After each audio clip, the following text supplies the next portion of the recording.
positions? Okay, well, that's a killer question. Well, okay, so the first thing I would say is, fundamentally, I don't know. And so part of the reason that one of the things I'm planning to do is to have a series of discussions, and plenty of people have contacted me about discussing with Ayaan Hirsi Ali, because as you know, she has powerful and serious foes. And they're not happy with her black and white distinction. And so, now I read Infidel, and I really liked that book. Like my sense was that she was a heroine. Now, what that means in relationship to Islam, that's a different story, because she came out of a totalitarian, let's say, family structure in a relatively totalitarian society. And you could make the case that there's a correspondence between that and Islam, and you could make the case that there isn't. And of course, that's the critical issue. And so, there's a couple of things that I can't wrap my head around easily in relationship to Islam. And so one is what I see as the failure to separate church from state. And that's a problem. Now, it may not be a problem as such, but it's certainly a problem in relationship to the relation between Islam and the West, because we separate church from state. Now, there's fundamentalists in the United States, Christian fundamentalists, who think that that separation is a mistake. So it's not only an idea that's rooted in Islam that those should be united. But it's definitely a problem with regards to our coexistence, because that's a fundamentally different presumption. Okay, so that's problem number one. Problem number two, for me, and again, this may be a consequence of my ignorance, which I'm trying to rectify, Muhammad was a warlord.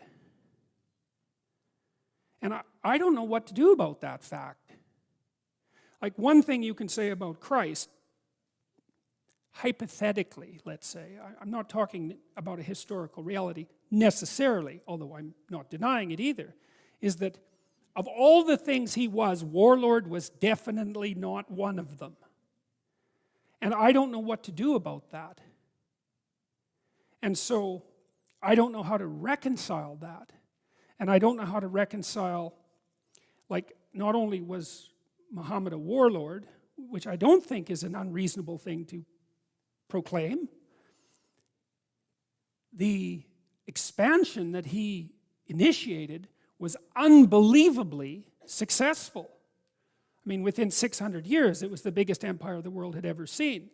And it demolished Byzantine Christianity, which is something that Western people don't even know. You know, I've read thinkers who said that the West was so traumatized, culturally, let's say, by the demolition of Byzantine Christianity, that we can't even study it now. And so, I don't know if that's true, but I don't know that it's not true either. And the Buddhists were wiped out of Afghanistan, and we saw that echoed in the Taliban's destruction of those great Buddhist monuments. And so what I'm hoping is that there's a bridge. There better be a bridge. And that's why I want to have these discussions, because I'd like to understand if there's a bridge. And so lots of people have sent me people who I should talk to, who they think represent Islam far better than Ayaan Hirsi Ali. And perhaps they're correct, and hopefully I'll get an opportunity to talk to them, because I would like to know why. I would like to know if what I think is wrong.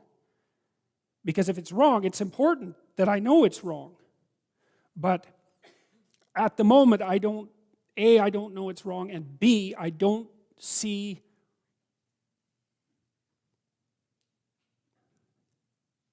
I'm not sure what it signifies. So, and I don't think anyone is sure, right? Because we have this entangling of the civilizations. You know, and there's other things too, like, I'm not very happy with the Saudi Arabs and the Wahhabis. I don't think they're our allies. I don't see how any Western woman can possibly think that they're our allies. And I'm not happy with the fact that the petrodollars that we send them are transformed in substantial part into the kind of propaganda that's definitely a threat to the West.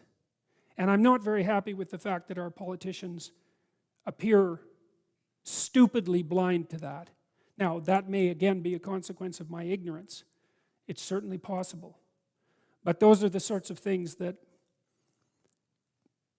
I can't reconcile. And so, you know, I've also seen parallels between the ideas that I'm presenting here and other religious traditions, Taoism, Buddhism, Hinduism. It's harder for me to bridge the gap with Islam, and I'm not sure why that is. I think it has something to do with the things that I just laid out. Now, what I don't know about Islam would fill very many volumes, many of which I have sitting on my shelves at home right now because I want to do the reading, you know, as I progress through this. But